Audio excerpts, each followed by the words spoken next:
11 ڕۆژ بەسەر گرژی و خۆپشاندانەکانی کەرکووک تێپەڕی.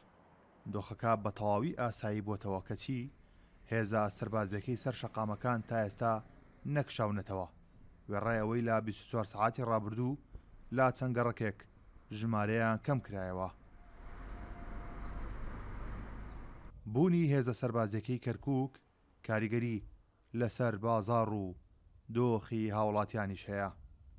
من لە بەیانی هاتووی سالوت دەردی چی بێ بازاری خەڵک نایەتە بازار کاریگەری هێزە هەیە الباقي نهاتون بازار ايش سوادي انتم كانوا اي طبعا سطا حتى بينز بازار يهرود اخواره نمێنن باشترە چونکە ئێستا هەتاکو لای قاعی کاکەڕەش مەجموعەیە هەمەڕی لێە شەوانە هەمەڕ لەسەر جاداکانە تر زۆر ئینێ کاری هەیە لەسەر وەزعی ئەمنی و تر خەڵک بەشەوە ناتوانێت سرحات بسوورەتەوەش.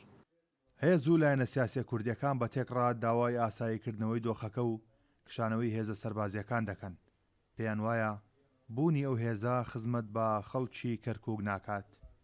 مانەوەی ئەو هێز و سوپایە لە گەڕەکە کوردیەکان خۆی ئیسفزازی بوو بۆ خەڵک و نیگەرانیەشی زۆری لای خەڵک دروست کرد بە تایبەتی لە گەڕەکە کوردنشینەکان داوامان کردم هێزە بە زووترینکان دوور بکەوێتەوە لە گەڕەکە کوردیەکان سوورکەمانەوەی ئەو هێزە لە گەڕەکە کوردیەکان ئێمە پێماناوە زیاتر بشێوی دروست دەکات و ئازیەدانی هاوڵاتی زیاتر دەبێت.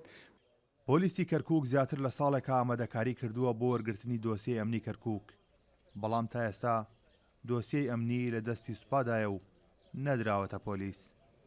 ئێستاش ئامادەکاری تەواومان هەیە ئامادەیمانتیایە مەلەفی ئەمنی وەرگین هەش کاتێ بڕیار دەرچوو لە ناوەندەوە بەڵام تا ئێستا هیچ بڕیارێکی لەو شێوەیە نییە نەگەیشتە ئێمە بەڵام ئامادەکاری ئەکرێ بووی.